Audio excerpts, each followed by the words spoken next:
नमस्कार, मैं हूं आपके साथ मोनिका गुप्ता और आप देख रहे हैं हर खबर। बुलेटिन की शुरुआत खास खबरों के साथ करेंगे। देर से ही सही, लेकिन प्रदेश में निकाय चुनाव का बिगुल बज ही गया। राज्य चुनाव आयोग ने चुनाव की तारीखों का ऐलान कर दिया। इसके साथ ही सभी पार्टियों ने अपनी अपनी जीत के दावे करने भी शुरू कर दिए हैं। ये रिपोर्ट देखिए। देर से ही सही, आखिरकार प्रदेश में निकाय चुनाव का बिगुल बज गया। हरियाणा राज्य चुनाव आयोग आयुक्त धनपत सिंह ने 46 शहरों में नगर निकाय चुनाव की घोषणा कर दी। 18 नगर परिषद और 28 नगर पालिकाओं के चुनाव होंगे। 19 जून को मतदान होगा और मतगणना 22 जून को होगी। इन चुनावों के लिए 30 मई से नॉमिनेशन शुरू होगा, जो 4 जून तक चलेगा। 6 जून को स्क्रूटनी होगी। 7 जून को नॉमिनेशन वापस लिया जा सकता है और पोलिंग स्टेशन की लिस्ट जारी होगी। नॉमिनेशन प्रेजेंट होंगे 30/5 से 4/6 तक, 11 बजे से 3 बजे तक का समय रहेगा, except on 2 June being holiday. Nomination papers की स्क्रूटनी होगी 6 तारीख को 11:30 से 3 बजे तक। Last date for withdrawal of candidature रहेगा 7/6 को 11 से 3 तक। 7/6 को ही फिर जो इलेक्शन जो कंटेस्ट कर रहे होंगे जो उम्मीदवार, उनकी लिस्ट पोस्ट की जाएगी। लिस्ट ऑफ पोलिंग स्टेशंस भी 7/6 को ही पब्लिश की जाएगी। पोल जो होंगे वो 19 तारीख को 19 जून को होंगे 7 बजे से 6 बजे शाम तक। 1 घंटे का अतिरिक्त समय हमने रखा है। अमूमन 5 बजे शाम तक होता है, लेकिन गर्मी की स्थिति को देखते हुए कई बार दोपहर में मतदान थोड़ा धीमा हो जाता है, तो कोई अपने मताधिकार से वंचित ना रह जाए, इसलिए 1 घंटे का टाइम एक्स्ट्रा दिया है। 6 बजे तक जो भी लाइन में होंगे लास्ट मैन से लेके वो पर्ची दे दी जाती है, तो वो सब लोगों को वोट करने दिया जाएगा। रीपोल अगर कोई आवश्यक हुआ वो 21 को होगा। 1 दिन का गैप दिया जाता है। अगर कहीं से कोई शिकायत इस तरह की मिलती है गड़बड़ी की, या जहां पे पुनर्मतदान आवश्यक हुआ, तो वो 21 को कराया जाएगा।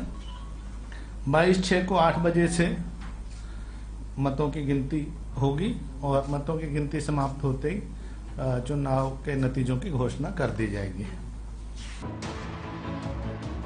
46 नगर परिषद और नगर पालिकाओं के चुनाव में कुल 18,20,000 मतदाता भाग लेंगे। इसमें से 9,65,547 पुरुष और 8,64,612 महिला मतदाता हैं, जबकि 49 ट्रांसजेंडर शामिल हैं। इस बार मतदान का समय 1 घंटे बढ़ाया गया है। इन चुनावों में सभी पार्टियां जीत का दम भर रही हैं। जहां बीजेपी, इनेलो और आप ने पहले ही सिंबल पर चुनाव लड़ने का ऐलान किया, वहीं कांग्रेस और जेजेपी ने अभी पूरी तरह से अपने पत्ते नहीं खोले हैं। देखिए, विपक्ष का जो आरोप था बिल्कुल निराधार था। कोर्ट ने इस पे रोक लगाई थी और जैसे ही कोर्ट ने परमिशन दी तो हम तैयार हैं। और घोषणा जो था चुनाव की, चुनाव आयोग करता है, पार्टी नहीं करती उसकी घोषणा। तो चुनाव आयोग ने घोषणा कर दी और 19 जून को चुनाव है और 22 को उसका रिजल्ट डिक्लेयर होगा। भारतीय जनता पार्टी की पूरी तैयारी है और हमारे सभी कार्यकर्ता जो हैं वो पूरी तरीके से इसके चुनाव के लिए तैयार हैं। अब किसके दावों में कितना दम है, ये 22 जून को ही पता चलेगा। ब्यूरो रिपोर्ट, हर खबर। एक ओर प्रदेश में होने वाले नगर निकाय चुनाव की तारीखों का ऐलान कर दिया गया है, तो वहीं दूसरी ओर कांग्रेस पार्टी नगर निकाय चुनाव से पहले अपने कुनबे को मजबूत करने में जुटी हुई है। इसी कड़ी में चंडीगढ़ में कांग्रेस प्रदेश अध्यक्ष और नेता प्रतिपक्ष भूपेंद्र सिंह हुड्डा की अगुवाई में 9 पूर्व विधायकों ने कांग्रेस का हाथ नगर निकाय चुनाव से पहले थाम लिया है। इस मौके पर कांग्रेस नेता दीपेंद्र हुड्डा समेत कई कांग्रेसी दिग्गज भी मौजूद रहे। कांग्रेस प्रदेश अध्यक्ष उदय भान ने कहा कि कांग्रेस पूरी तरह से एकजुट है और प्रदेश में कांग्रेस का कुनबा निरंतर बढ़ रहा है। वहीं भूपेंद्र सिंह हुड्डा ने कहा कि सभी की घर वापसी हुई है।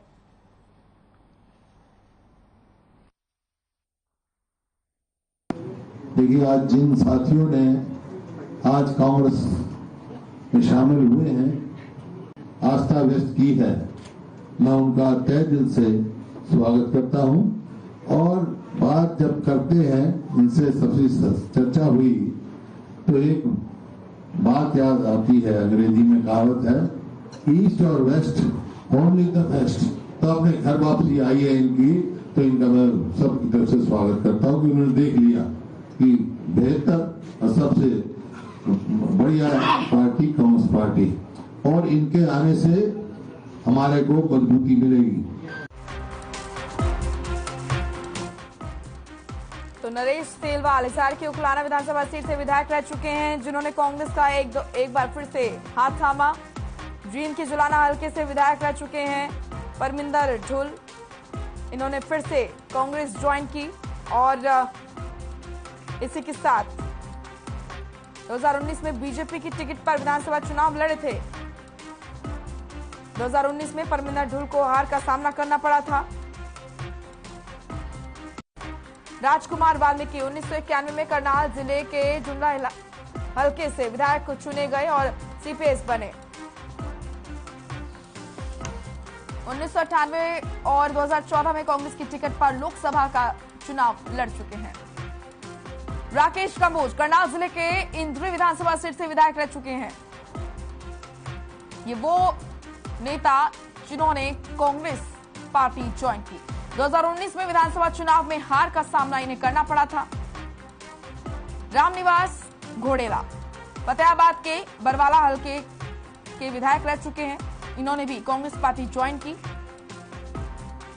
शारदा राठौर बल्लभगढ़ से 2 बार विधायक रह चुकी हैं, इन्होंने भी कांग्रेस का हाथ थामा। कांग्रेस की सरकार में मुख्य संसदीय सचिव रह चुकी हैं शारदा राठौर। 2005 में पहली बार बल्लभगढ़ से विधायक बनी थी। सुभाष चौधरी इनेलो की टिकट पर पलवल से विधायक रह चुके हैं और अब कांग्रेस का हाथ इन्होंने थामा। निकाय चुनाव से पहले वो नेता जिन्होंने कांग्रेस का हाथ थामा 2019 में इनेलो छोड़कर बीजेपी में शामिल हुए थे सुभाष चौधरी, और अब कांग्रेस का हाथ थामा।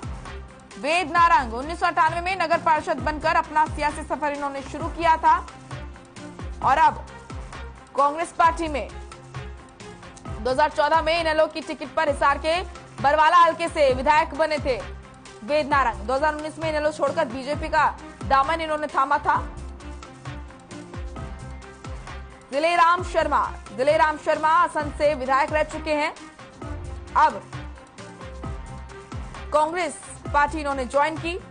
भूपेंद्र सिंह हुड्डा की अगुवाई वाली कांग्रेस सरकार में सीपीएस रहे हैं दिलेराम शर्मा।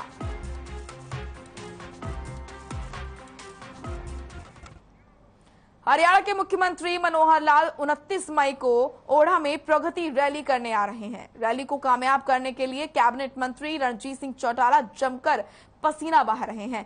रणजीत सिंह चौटाला आज जिले के कई इलाकों का दौरा कर लोगों से रैली में पहुंचने के लिए अपील करते नजर आए। रणजीत सिंह चौटाला ने दावा किया कि रैली अब तक की सिरसा जिले में हुई रैलियों में सबसे बड़ी रैली होगी।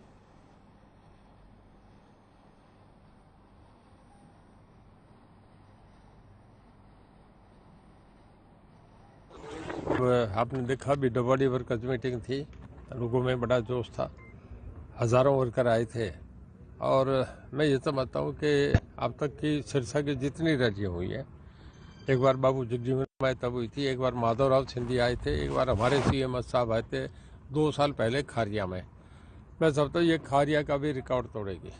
बहुत बड़ी रैली गाँव में गए हैं, लोगों को परवाही नहीं गर्मी की कहते, क्योंकि सीएम साहब अभी पीछे है तो 360 करोड़ रुपया सिरसा को 368 करोड़ रुपया दे गए, बहुत बड़ी सौगात दी है।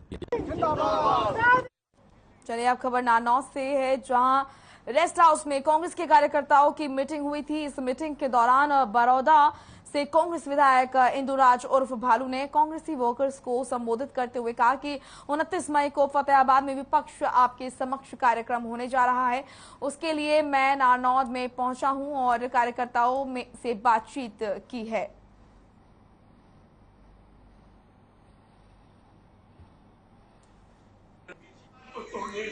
अगर किसी परिवार का हाथ रहा, हमें जो 29 तारीख को विपक्ष आपके समक्ष फतेहाबाद में है, उसके लिए मैं यहाँ पहुंचा था और सारे जो मेरे अपने साथी हैं कांग्रेस पार्टी के जितने भी हमारे युवा साथी हैं सब से मैंने बैठ के बात करी और एक बात हुई सामूहिक लगभग 5,000 आदमी जो नारनौंद हल्के से विपक्ष आपका समक्ष जाएंगे और पूरे जो नारनौंद की कांग्रेस की टीम है सब ने आश्वासन भी दिलाया और मैंने भरोसा भी है कि नारनौंद वहाँ फतेहाबाद में दिखाई देगा।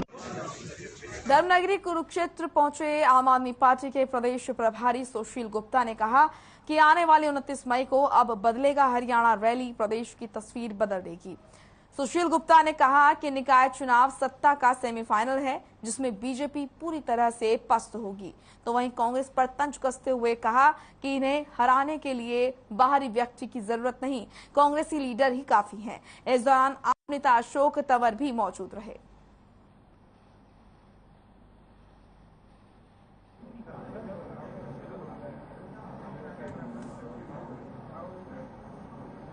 पूरे को जहां कोशिशों का कद बड़ा होता है वहां नसीब को भी झुकना पड़ता है। कुछ ऐसा ही देखने को मिला इंद्र के गांव जैनपुर साधान में, जहां एक मजदूर की 22 साल की बेटी काजल ने देश का नाम रोशन किया। ये रिपोर्ट देखिए।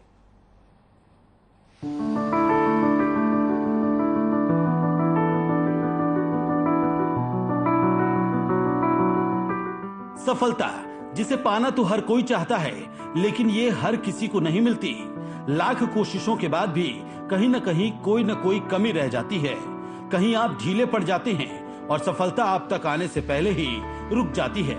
लेकिन कई ऐसे लोग हैं जिनमें जिद और जुनून होता है कि वो सफलता पाए बिना रुकेंगे नहीं, चाहे कुछ भी हो जाए। अगर कहीं भी ऐसे लोगों की लिस्ट बनेगी तो इस लिस्ट में इंद्री की काजल का नाम। पोखरा में आयोजित हुई 800 मीटर इंटरनेशनल दौड़ प्रतियोगिता में काजल ने अपनी कड़ी मेहनत के बलबूते पर गोल्ड जीतकर अंतर्राष्ट्रीय स्तर पर भारत का नाम रोशन किया है। नेपाल से गोल्ड जीतने के बाद जब काजल अपने वतन लौटी तो इंद्री बस स्टैंड पर ग्रामीणों ने फूल मालाओं के साथ उनका स्वागत किया। इतना ही नहीं, लोगों ने शहर में रोड शो भी निकाला और ढोल नगाड़ों के साथ उसे गांव में लेकर गए, जिसके बाद ग्रामीण ढोल की ताल पर नाचे और खाने का सामान वितरित कर अपनी खुशी का इजहार किया। गांव की जो लड़की है काजल, इसके जो नेपाल से इन्होंने 800 मीटर की दौड़ में गोल्ड मेडल जीता है। मैं अपने ग्रामवासियों की तरफ से और अपनी तरफ से इसका हार्दिक अभिनंदन करता हूं और भविष्य में भी इसके लिए कामना करता हूं कि यह लड़की अनाथ दिन रात इसी प्रकार से कार्य करती रहे और हमारे गांव का, हमारे हल्के का, हमारे जिले का और हमारे देश का नाम रोशन करे। वहीं जब काजल से बातचीत की गई तो उसने बताया कि उसकी आर्थिक स्थिति बेहद कमजोर थी। हालांकि काजल ने ऑनलाइन ट्रेनिंग ली। काजल की कोच से मिली ट्रेनिंग की बदौलत ही पानीपत में हुई राज्य स्तरीय प्रतियोगिता में उसने ब्रॉन्ज मेडल हासिल किया था। इसके बाद हरिद्वार में हुई नेशनल प्रतियोगिता में उसने गोल्ड मेडल जीता। पहले मेरे पास एनसीसी थी तो रनिंग में मेरा इंटरेस्ट था, तो मेरा मतलब नेशनल के लिए मेरे को कोच ने कहा कि आप नेशनल के लिए खेलो, तो मैंने हरिद्वार में नेशनल के लिए खेला था। वहाँ पे भी मैं फर्स्ट आई थी, तो सर ने कहा कि इंटरनेशनल लेवल पे भी खेल सकती है। तो नेपाल में गेम थी तो ऐसे मेरा सिलेक्शन हुआ वहाँ पे। हम पहले मैं थोड़ा आर्मी में मेरी अकेडमी है, दिल्ली में भी है, इसकी ब्रांच जुंडला में भी है, तो मैं अपनी फेसबुक वगैरह पे पोस्ट डालता रहता था। तो गुड़िया ने लगा कि सर को मैसेज ये स्क्रीन का मेरे पास मैसेज आया कि सर मैं भी कुछ करना चाहती हूँ। तो मैंने बोला ठीक है बेटा आप करना चाहो, पहले हमसे मीट करो। फिर मम्मा से इसकी बात हुई मेरी, इसके भैया से बात हुई, इससे बात हुई, इसकी सिस्टर सबसे बात हुई मेरी। तो ये बोली कि सर मैं भी कुछ कर सकती हूँ। तो मैं एक्चुअली क्या है कि मेरा गांव जुंडला है, तो मैं डेली तो यहाँ पे आ नहीं सकता, तो मैं इसको फ़ोन पे ट्वीट करता रहा, बेटा ऐसा करो ऐसा करो, तो ये करती रही। वहीं काजल के गोल्ड मेडल हासिल करने पर उसकी मां मेवा देवी भावुक हो गईं। इस दौरान काजल की मां ने बताया कि काजल की परवरिश करने में काफी मुश्किलों का सामना करना पड़ा। दिन रात दिहाड़ी मजदूरी करके काजल को उन्होंने प्राइवेट स्कूल में पढ़ाया। अब काजल BSc मदद की जाए जिससे वो आगे बढ़े और देश का नाम और ज्यादा रोशन कर सके। खुशी हो रही थी, बहुत ज्यादा खुशी हो रही। बहुत खुशी हो रही जी। छोकरी ने बहुत मेहनत करी जी, बहुत मेहनती है जी। जाने तो पहले एक दिन प्रैक्टिस कर रही थी, दीवार पते गिर गई थी, हमने टेंशन हो गई थी कभी आगे बढ़ पावा ना पावा, आंखें भी घूम गई थी, फिर भी लड़की ने हिम्मत नहीं आ रही जी। फिर भी तो आपने कैसे पढ़ाया, कैसे आपने? बस मेहनत मजदूरी करके पढ़ाया जी। मेहनत करती हूँ जी, जो भी कमाती हूँ बच्चों के ऊपर लाती हूँ। कुछ ब्याज पे पैसे उठा के भी 50,000 मैंने जब भेजी थी जी हमारे नेपाल। कुछ अपने पास पैसा था, कुछ ब्याज पर उठाया पैसा जी जाकर भेजी। मैं देखी जाएगी, भगवान जो करेगा। अगर हौसले बुलंद हो तो कोई भी आपकी परेशानी आपको अपनी मंजिल तक पहुंचने से नहीं रोक सकती। इन लाइनों को काजल ने सही साबित कर दिखाया है और कई लोगों के लिए मिसाल भी बन गई हैं। काजल के जज्बे को हर कोई सलाम कर रहा है। हर खबर भी काजल के जज्बे को सलाम करता है। हर खबर के लिए इंद्री से विजय कुमार की रिपोर्ट। जेजेपी महिला विंग की सिरसा जिला अध्यक्ष बबीता देवी ने अपनी पूरी टीम के साथ पार्टी को अलविदा कह दिया और बिजली मंत्री चौधरी रणजीत चौटाला का समर्थन करने की घोषणा की। बबीता देवी ने पार्टी पर वादा खिलाफी करने और उनकी मांगों को अनसुना करने का आरोप लगाया। उन्होंने कहा कि दुष्यंत चौटाला और दिग्विजय चौटाला जब झज्जर आए थे तो उन्होंने कहा था कि सरकार अगर आती है तो वो पार्टी के सभी जो नेता हैं उनकी बात को सुनेगी।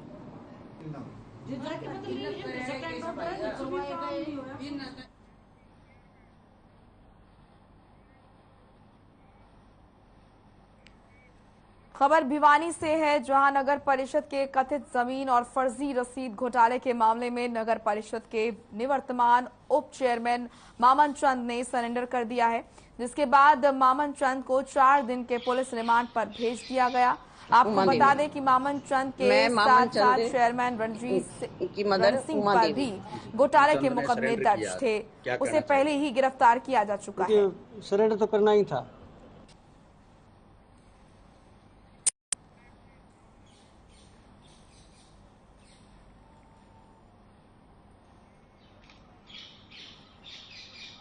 उमा देवी। फरीदाबाद पुलिस ने एक ऐसे गिरोह का पर्दाफाश किया है जो पहले तो ऐप के जरिए लोगों को धोखे से अपने ठिकाने पर बुलाता था, फिर अश्लील वीडियो बनाने के बाद उन्हें ब्लैकमेल कर लूट की वारदात को अंजाम देते थे। आरोपियों ने फरीदाबाद के एक शख्स के साथ वीडियो वायरल करने की धमकी देकर 2,95,000 रुपए की लूट की वारदात को अंजाम दिया था। डीसीपी एनआईटी के दिशा निर्देश पर क्राइम ब्रांच की टीम ने कार्रवाई करते हुए आरोपियों को गिरफ्तार किया।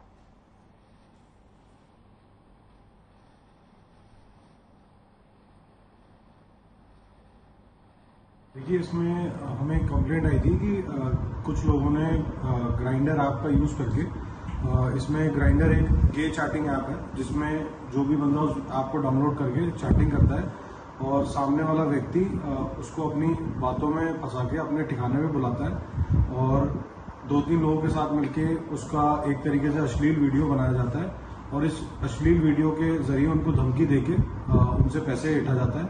तो हमारे पास जो कंप्लेनेंट थे उनसे करीब इन्होंने 3 लाख रुपए की फिरौती इस तरीके से मांगी थी और यही चीज उनका वीडियो बना के कि इस वीडियो को वायरल कर दिया जाएगा और इस माध्यम से वो लोग ग्राइंडर ऐप को यूज करके एक तरीके से एक्सटॉर्शन का रैकेट चला। अम्बाला पुलिस को बड़ी कामयाबी मिली है। पुलिस ने नकली पासपोर्ट बनाने वाले गिरोह का पर्दाफाश किया है। जानकारी के मुताबिक अम्बाला शहर के जगाधरी गेट पर नकली पासपोर्ट बनाने का गोरख धंधा काफी समय से चल रहा था।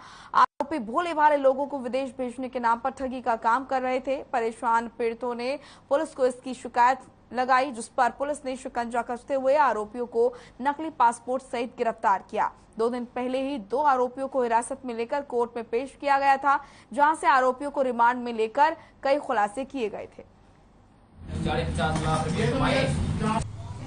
जगाधरी गेट के पास से जो कंप्लेंट आई थी ऐसे से वहाँ पर ऑफिस खुला है और उस पर हमने मुकदमा दर्ज किया था। मुकदमा दर्ज करने के बाद 2 आदमी पहले इसमें अरेस्ट किए थे और पुलिस रिमांड पे थे। पुलिस रिमांड के दौरान हमने 4 आदमियों को उसके दौरान और अरेस्ट कर लिया है। टोटल 6 आदमी इसमें गिरफ्तार कर लिए हैं और हमने उनसे 96 पासपोर्ट अलग अलग जैसे मात्रा में उनसे बरामद हुए हैं। 14 मोबाइल हैं और जो ऑफर लेटर वगैरह जैसे जाली तैयार करते थे अपना वो बरामद हुए। देहरादून के IRDT सभागार में शिक्षकों का सम्मान और अलंकरण समारोह का आयोजन किया गया। इस मौके पर पॉलिटेक्निक के छात्रों ने अपने कई तकनीक माहिर से सबका ध्यान आकर्षित किया। वहीं कार्यक्रम में तकनीकी शिक्षा मंत्री सुबोध उनियाल ने पॉलिटेक्निक के छात्र छात्राओं और शिक्षकों को सम्मानित किया।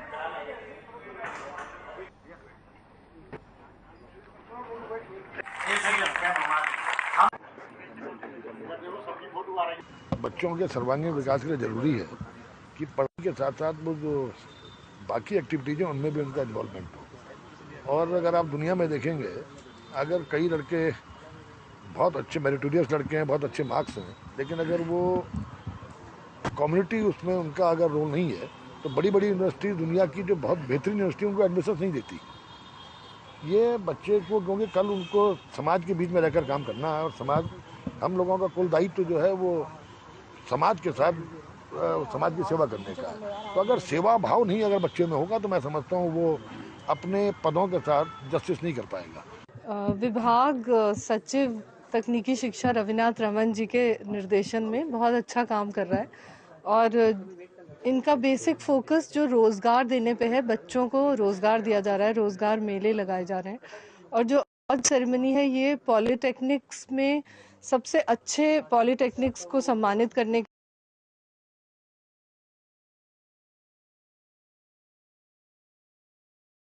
आज सम्मानित। चंपावत के टनकपुर में बीजेपी का अनोखा और दिलचस्प प्रचार देखने को मिला। उत्तर प्रदेश के प्रयागराज से साइकिल चलाते हुए टनकपुर 511 किलोमीटर की दूरी तय करते हुए डंडा गुरु नाम का एक शख्स चंपावत में हो रहे उपचुनाव में बीजेपी प्रत्याशी पुष्कर सिंह धामी के प्रचार के लिए पहुंचा। आपको बता दें कि साइकिल में लाउडस्पीकर और पुष्कर सिंह धामी सीएम योगी आदित्यनाथ के फोटो के साथ एक होर्डिंग लगाकर डंडा गुरु नाम का शख्स साइकिल से पुष्कर धामी का समर्थन करता नजर आया।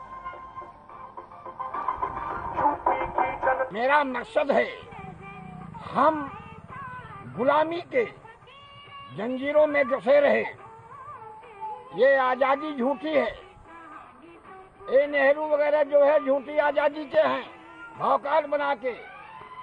आज हमें आजादी के लिए हमें न चाहिए ऐसा हर्ष, हमको चाहिए भारतवर्ष। इस बुलेटिन में इतना ही। आप देखते रहिए हर खबर। नमस्कार।